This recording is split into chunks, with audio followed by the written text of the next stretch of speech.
Good morning, YouTube. Muchismo Eugene. Another video from Exit Strategy. Hope you guys having a good Saturday morning. I've been up a couple of hours. About to have some French fries for breakfast. They'll be done in about 10 minutes. So let's see if I can get this video out. I'm going to talk about looking behind the veil in the dating stages, or the interesting stage of getting to know someone. Looking behind the veil in the dating stage.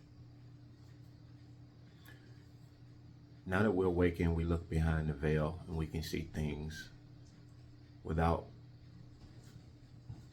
anyone having to point it out to us. We can actually see it because of the experiences we've encountered and the education we've gotten, obviously, from different people who have experienced similar. Now, as you awaken, when you're in the dating stage or in getting to know someone stage, let's say if you're interested in someone, I'll say a woman, I'm a man, I'm interested in a woman. This is kind of how I move now. I'll be interested in someone from a physical standpoint. Obviously, I see him. In my mind, it piques my interest, and I'll say, and I'll go in look behind the veil mode. I'll just basically not picking them apart. Actually, I'll be looking at everything that they're presenting to me, and I'm very in tune, whether they are engaging with me or just I'm casually observing them, and I'm not being overtly critical, by the way. I'm actually looking for one, consistency. Even if they're flawed, and some flaws just poking out. There may be a walk, there may be a limp. I don't know. Just little superficial things. I don't overtly emphasize on those things as much as I do the character, the approach to how they engage with other people, their modesty or their lack thereof, their loudness or their discretion. These are the things that I go on monk mode, I go on beast mode, and I begin to just observe casually, just casually observe. If that person piques my interest, of course, that's what we're talking about. Not just generally speaking, because we do that anyway, empaths. We always scan, and almost like the Terminator. And I'm talking about the Terminator Schwarzenegger. I'm not talking the Predator, the narcissist. And so, as I observe and I start taking in these things, it becomes almost immediate to me that what I saw on the surface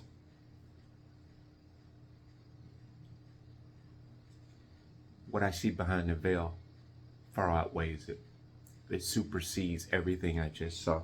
I guess to break it down, I see this person. I see the best in them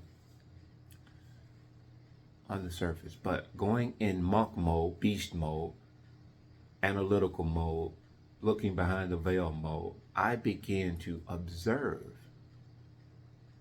a very blatant inconsistency. Blatant inconsistency. Not saying just here or there. Blatant. They're moving so fast, they're doing so much, they're doing too much. And I've known people to talk about schizophrenia, multiple personality.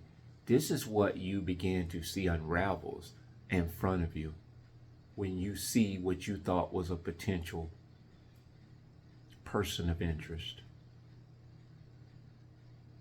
That is what God is doing to us, or for us, to protect us. He won't allow you to keep repeating the same old. If you just tune into your intuitiveness, you tune into your intuition, your some say sixth sense, the spirit, which is resonating in you, Holy Spirit, I would like to say. It is a protective covering. It is a shield. Listen to the voice of rationale. Listen to the voice of reason. You meet a woman, you meet a man, we see what we see in them. We see all the positives. We don't look for flaws. We don't even,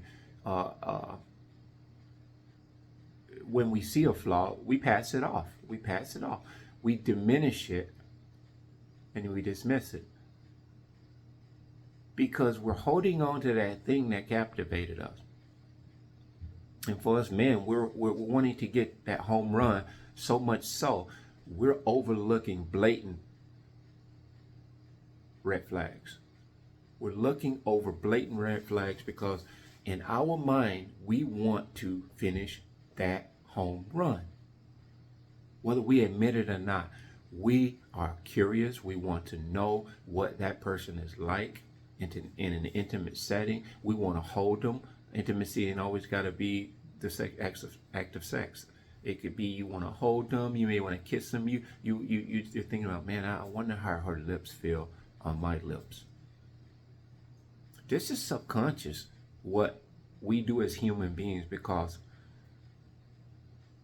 we are sometimes creatures of habit. We love to adopt what we believe is normal and fashionable, what we should do in light of what we know we're supposed to do or not supposed to do. And you don't learn that in a book. You learn what not to do by experience. And so going back to when you meet this person, man or woman, and you say, wow, you know, you look past these things that you know you should have put a pin in, and you should have just really counted the cost, and you don't. Or we don't, include myself in this as well, because this is something that's universal to everyone. No matter how devout you are in your belief system, how non-devout you are in your atheism, you know, you'll get an atheist and you'll get a devout Christian, and we'll sit in the same room and start talking about this narcissist abuse if we've been abused by him, and we will never argue. There will never be a disagreement. Why is that? Why is that? Because you know what? This universal thing called demonism and demonic curse and demonic overthrow, it is a sign from God that He is there for us. He is there to guide us and lead us out of this dark pit we're in called life, and to give us light going forward so we can live the happiest, holiest, healthiest life that, you know, we can even imagine or couldn't imagine. It is a progressive state. Anyone who tells you that this is a once and done, hey, you can take that on down the road. Doesn't work that way. That's not by God's design. Because if it was, He wouldn't continue to remind us of what we have to do. Embrace His spiritual principles of life. Some of it may be hard for us to agree with, and it may be something that we may not be able to shake, in which He's asking us to do. He understands that, but it's fine and well if you are aware and you are attempting by His power and His might to do these things that He's asking us to do, because He wants the best for us. And I guess in all, I'm saying this, you know, I'm very attuned to these things more so than I ever been. And I'm going to tell you, boy, I'm thankful that for this experience. And I've had many other narcissists in my life, but this experience was the icing on the cake, and God said enough was enough, and I'm happy for that. But with that comes a lot of responsibility. Now that I'm awakened and I know what I know, that is something that is hard to unknow. And if you force yourself to unknow and you just dismiss these things that we all know are all too common, we see what we need to see, but then we go for the plunge. This is just a repetitive repeat of us not doing the healing work. I don't think I've ever felt so at peace not really having a relationship, although I yearn for one. That may be saying two things, but my point being to yearn for something is, I guess, it's healthy if you yearn for it in a healthy way. But it's all about the patience. The patience that I have, I've never had before. And I'm finally okay with that. I'm focusing on my children, the things I need to do to get back to best of health, mentally, physically, emotional, spiritual. That's my French fries. You hear that? Thank God for a timer. I don't want to get long-winded, but I guess you guys get the point here. Enjoy your Saturday, man. You know, when you go out in the highways and byways, you're frequenting stores, gas stations, the park, functions, get-togethers, sporting events, and you find somebody that might catch your eye and crosses your path. I mean, just do those things I just pointed out to you. And I guarantee you, in no time at all, you'll say, man, I saw something good, but thank God I saw more of what I should have seen from the beginning. That being said, bless.